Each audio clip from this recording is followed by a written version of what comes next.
So, good morning and advance Happy New Year sa ating lahat, guys. Ako naman dito sa bahay, kakatapos ko lang namili ng mga prutas na ilalagay natin sa ating mesa. Meron tayong melon. Time check is, alas 10 na? 9:35. So, eto na. Meron din tayong pinya. So, eto naman, pang display lang talaga to. Ito sa mesa, guys. Ang purpose ko talaga sa mga, hindi naman talaga siya pang paswerte. Pang display lang sa mesa. Kasi alam ko naman yung swerte-swerte na yan eh. Tingnan niyo yung guava, oh. Tag 95 pesos. Kunin natin yung price niya. Wow. Nagmamahala na yung mga prutas, lalo na ngayong mga oras.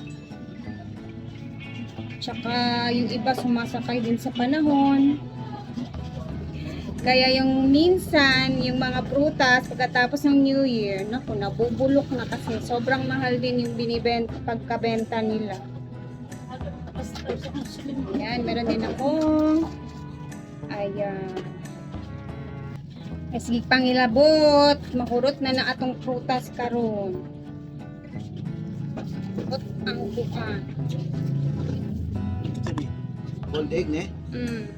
Itka? And we have, eto, dalawang apple yung binili ko. Lagay natin dyan.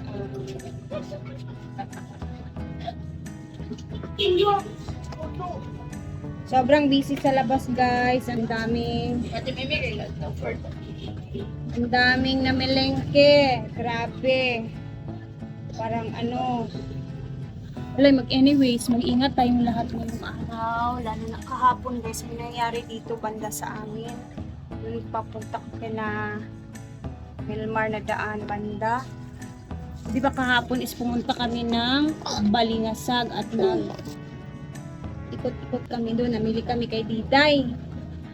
Pagkagabi noon, guys, may disgrasyang nangyari sa daan sa highway kung saan yung mga bali 7 sasakyan talaga yung nagsalpukan. Sa sobra kabisihan ng daan, grabe yung salpukan.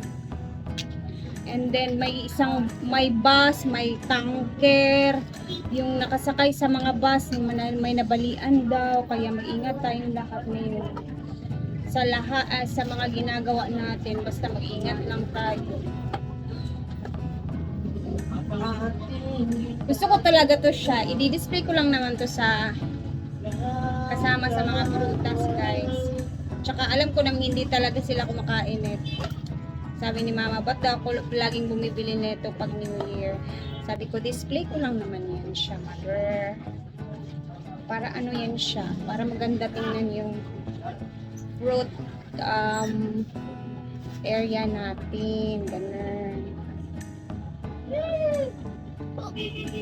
Diday is eating na.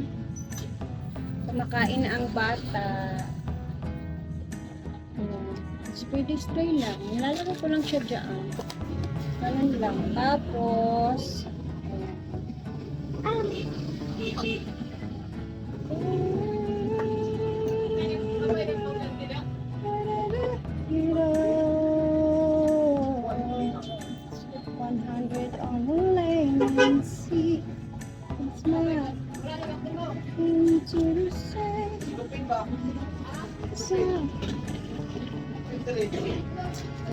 you been? Yan. So, medyo okay na yung itsura niya. Ito. Tapos, lagyan natin ng grapes.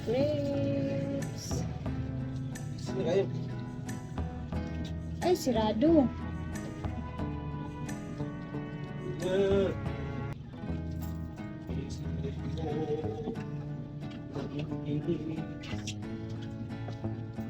Artihan daw. Eat na! Kanto ko lagi. Oy, kanto. Ma, saan ang kuhan? Kahit nga, fruit pa na ilan eh. Nalimot ko sa pangalan anak na ako. Murag, ano man na siya? Kaniman. Ay, asulong kayo kay. Di mo gina siya lami. Kabalo man ko nga di na siya lami. Ayan na si Diday kumakain, guys. And this is our finished product. O, diba? Meron akong mangosteen.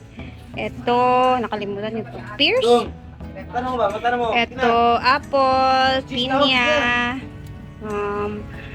Kina kay Huti Ket- din ket- dalan.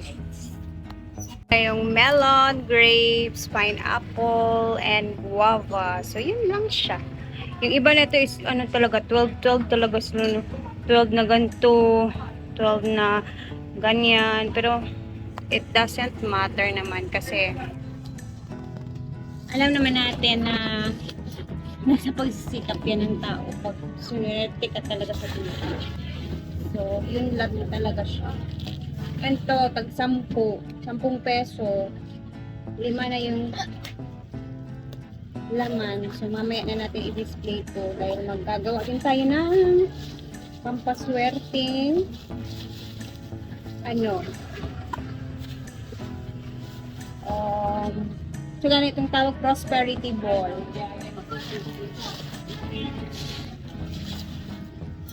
Aray, natanggal. At bumili ako ng tadam! Ang tatabi natin yan dyan. What is It's that? a brownie. I Tag want 140.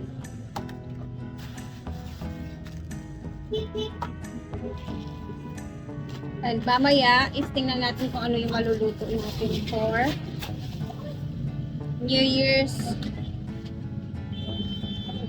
Eve. New Year's Eve.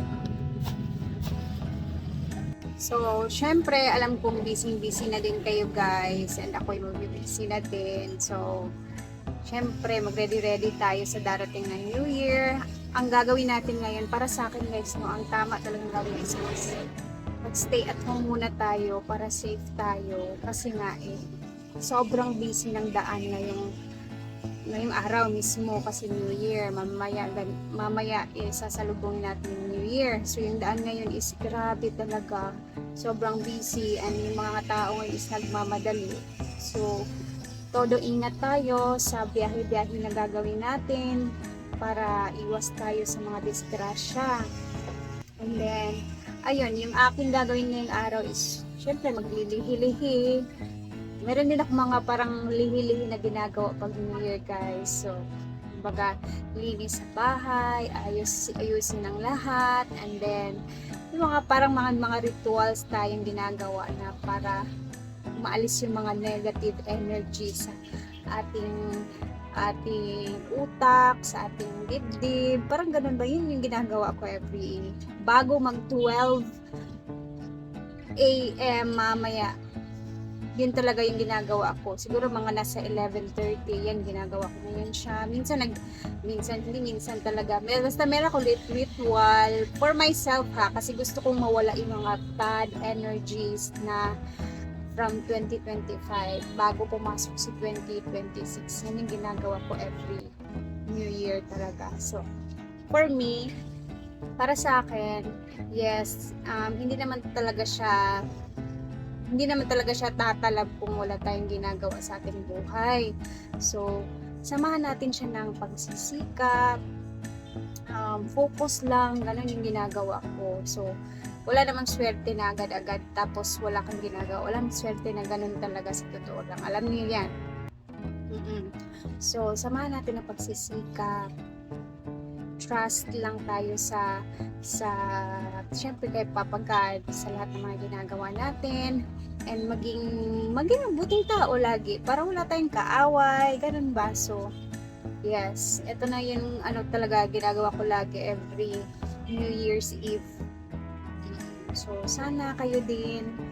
Tsaka ako, simula nung ginawa ko yung mga ganyan-ganyan, mga negative energy, winawala ko, naliligo talaga ako, nagpa-pray ako. Gusto kong umalis yung mga negative energy sa akin bago pumasok yung bagong taon. And then, syempre, sinasamahan ko talaga siya ng pagsisikap. Alam natin kung paano natin dalhin yung sarili natin pag may mga problema, ganun ba? So, laban lang sa buhay. Tsaka another year na naman guys. So, isa lang naman yung hiling ko talaga na maging okay lagi ang pamilya ko malusog, ganun ba? Alam ko ganyan din yung pray ninyo sa pamilya ninyo. So, ayan, gusto kong mag-greet na ng advance Happy New Year sa lahat. Mag-ingat tayo lagi. And sana sa 2026, pagsikapan pa natin sa buhay para matapos natin yung mga pangarap natin ba. Ma-achieve natin yung mga pangarap para sa ating pamilya. Yan lang naman yung ating wish, diba, sa totoo naman. So, thank you sa lahat ng mga nag-subaybay sa akin sa 2025. Salamat sa inyong lahat. Sobrang na-appreciate ko and thankful ako sa mga pinagdaanan ko this 2025. Hopefully, this coming 2026, magkasama pa din tayo. So, parang naiiyak ako kasi syempre another year, tumatanda na tayo. Syempre, tumatanda na tayo. Wish ko sa lahat ng mga laging nanonood sa mga vlogs ko, maging healthy kayo lagi. And, laban lang tayo sa buhay. Manalig lang tayo kay Lord, syempre. And maging mabuting tao. Ganun lang. So, Happy New Year guys, and I love you, and God bless everyone. Mag-ingat tayong lahat, okay? Bye! Pag-iyak. Wala lang, sobrang saya kasi another year na naman kasi tayo. So, kung walang forever, char. Drama si Inday. O siya, sige na. At ako'y mamimili pa ng lulutuin ko na naman kasi tapos na ako sa prutas. So, ayan, salamat for always watching my vlog, sa pagsubaybay, and see you sa 2026. Ayan. Sana andyan pa din kayo kasi ako, andito pa din ako. Char. Love you guys, and positive energy lang ang ating ipupush ngayong 2026. And love you and ingat. Salamat, and God bless talaga as in. Love you. Bye! Muna sa ngayon. Later, baka mag-upload tayo ulit. Ha? Bye!